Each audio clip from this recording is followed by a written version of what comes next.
Shukla study time में आप सभी का स्वागत करता हूं।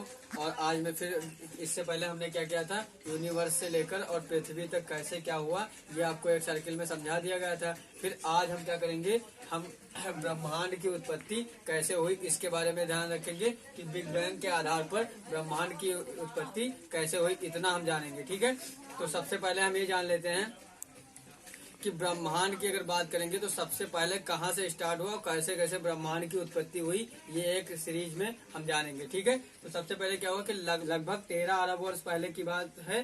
क्या हुआ, पूरा का पूरा ब्रह्मांड जो था एक गर्म और सघन गोले के रूप में क्या था, बना हुआ था। जो ब्रह्मांड था एक गर्म और सघन छोटे गोले के रूप में था। ठीक है, क्या कुछ समय के बाद उसमें क्या हुआ, अचानक एक विस्फोट हुआ। अचानक एक विस्फोट हुआ जिसे क्या कहा गया, बिग बैंग कहा गया। और इस घटना को क्या कहा गया, बिग क्रंच के नाम से जाना जाता है। ठीक है, जिसके आधार और ये बिग बैंग थ्योरी दी किसने, जॉर्ज लेमेंटेर नाम के एक वैज्ञानिक थे, उन्होंने क्या दी थी, बिग बैंग थ्योरी। ठीक है, और ये हुआ क्या कि जो अचानक विस्फोट हुआ जारी है, कहने का मतलब जो बिग बैंग की घटना हुई और विस्फोट हुआ, उस विस्फोट के पश्चात फैलाव जारी हो गया। और वो फैलाव जो जारी हुआ था वो आज भी ये फैलाव जारी है। ये बात समझ में आ गई। हुआ कि लगभग 13 अरब वर्ष पहले क्या हुआ कि पूरा का पूरा ब्रह्मांड क्या था, एक गर्म और सघन गोले के रूप में था। उसमें क्या हुआ, कुछ समय बाद क्या हुआ, अचानक विस्फोट हुआ। ठीक है, अचानक जब विस्फोट हुआ तो उसमें क्या हुआ कि फैलाव जारी हुए। और इस विस्फोट की घटना को मतलब बिग बैंग का मतलब समझ रहे हैं कि बड़ा धमाका। बिग बैंग का मतलब होता है बड़ा धमाका, जिसे बिग बैंग के नाम से जाना जाता है। जो विस्फोट हुआ अचानक, जिसे बिग बैंग के नाम से जाना जाता है। और यह फैलाव होने लगा तब से, जब अचानक विस्फोट होने के बाद क्या हुआ, फैलाव होने लगा ब्रह्मांड में। तो ये क्या हुआ, फैलाव होने के बाद क्या हुआ कि ये फैलाव आज भी जारी है। ठीक है, ये एक बात और ध्यान रखिए कि इस बिग बैंग को किसने दिया था, तो इस एक वैज्ञानिक थे, कौन थे,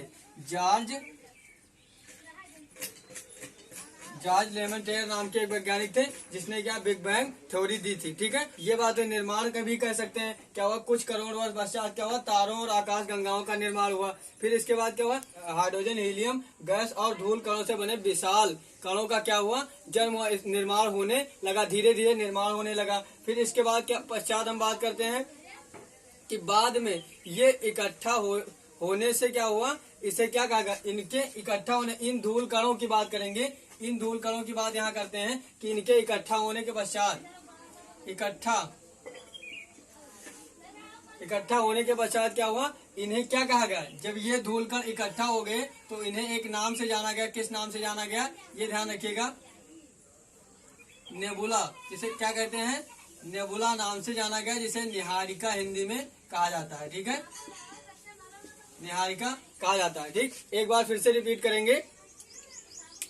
13 अरब वर्ष पहले पूरा का पूरा ब्रह्मांड क्या था, एक गर्म सघन छोटे गोले में रूप में था। फिर क्या हुआ, अचानक उसमें विस्फोट हुआ, जिसे बिग बैंग के नाम से जाना गया। यह थ्योरी किसने दी थी, बिग बैंग की, जॉर्ज लेमेंटेर के नाम के एक वैज्ञानिक ने दी थी। और कुछ वर्ष इसके बिग बैंग के कुछ करोड़ वर्ष पश्चात क्या हुआ, तारों और आकाश गंगाओं का निर्माण हुआ। फिर इसमें क्या आए, हाइड्रोजन तथा हीलियम और धूल से बने विशाल कण का निर्माण होने लगा। फिर इसके पश्चात जब ये धूल कण इकट्ठा होने लगे तो इन्हें क्या कहा गया, नेबुला नाम से या निहारिका नाम से जाना जाता है। ठीक है, इसके पश्चात देखते हैं आगे क्या होता है। साथ क्या हुआ, तारों और आकाश गंगाओं का निर्माण होने लगा, जिसमें क्या थे, हाइड्रोजन, हीलियम गैस और धूल कणों से बने विशाल कणों का क्या हुआ, निर्माण होने लगा। और जिन्हें क्या कहा गया, इंग्लिश में क्या कहते हैं, नेबुला, और हिंदी में क्या कहेंगे, निहारिका कहते हैं। तो हुआ क्या इसके पश्चात, क्योंकि गुरुत्वाकर्षण बल के कारण, मतलब ग्रेविटेशनल फोर्स,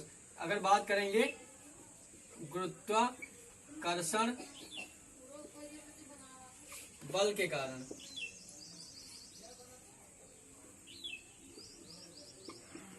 गुरुत्वाकर्षण बल के कारण क्या हुआ कि जो ये धूल के कण थे, बादलों में जो ये धूल के कण थे, इनमें क्या हुआ, ये गैसीय पिंड बने। क्या बने, गैसीय पिंड। गुरुत्वाकर्षण बल के कारण ये क्या बन गए, गैसीय पिंड। और तारों का क्या हुआ, और तारों का निर्माण हुआ। किसकी वजह से? गुरुत्वाकर्षण बल के कारण जब एकत्रित होने लगे तो बादलों में क्या हुआ? गैसीय पिंड और तारों का निर्माण होने लगा। ठीक है, ये बात समझ में आ गई। आपको बताया कि गैलेक्सी के केंद्र में क्या है? एक विशाल ब्लैक होल है। क्या है? गैलेक्सी के सेंटर में क्या है? एक ब्लैक होल है जो क्या करता है? गुरुत्व का काम करता है। गैलेक्सी के गुरुत्व का काम करता है और चीजों को क्या करता है? अपनी ओर आकर्षित करता है। ठीक है, और गैलेक्सी या आकाश गंगा का अस्तित्व बना रहता है। इसका इसे एक बार देखेंगे।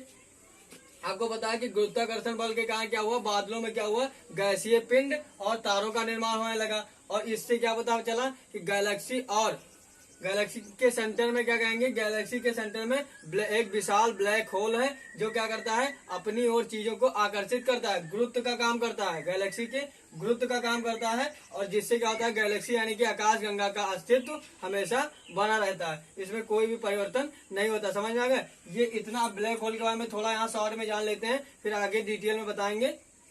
ब्लैक होल ऐसा चीज है कि जो भी कोई भी चीज इसके तरफ क्या होती है? फेंकी जाती है, तो ये अपने गुरुत्वाकर्षण बल के कारण क्या होता है? ये अपने तरफ उस चीज को आकर्षित कर लेता है। ये इतना पावरफुल है कि इसके ऊपर पड़ने वाला प्रकाश जो होता है उसे भी ये अवशोषित कर लेता है। ये कहने का मतलब इसके अंदर जो कोई प्रकाश इसके ऊपर पड़ेगा उस प्रकाश को भी वह अवशोषित कर लेगा। इसलिए ये क्या होता है? एक काले रूप में, मतलब काले रूप में दिखाई देता है, काले कलर में दिखाई देता है। इस पर प्रकाश भी जो होता है वो अवशोषित कर लेता है। इसलिए यहाँ पे कुछ नहीं, एक काला धब्बा, मतलब गोल जगह पर काला धब्बा ही दिखाई देता है। इसमें कोई प्रकार की रोशनी नहीं दिखाई देती है। ठीक है, इसीलिए इसे ब्लैक होल के नाम से यानी कृष्ण विवर के नाम से जाना जाता है। बात क्या है तो उसको बताते हैं। अभी बता रहे थे कि आपको ये पता हो चुका कि बिग बैंग थ्योरी किसने दी थी? जॉन लेमेंटेयर ने दी थी। और एक बात और आता है, क्वेश्चन पूछा जाता है कि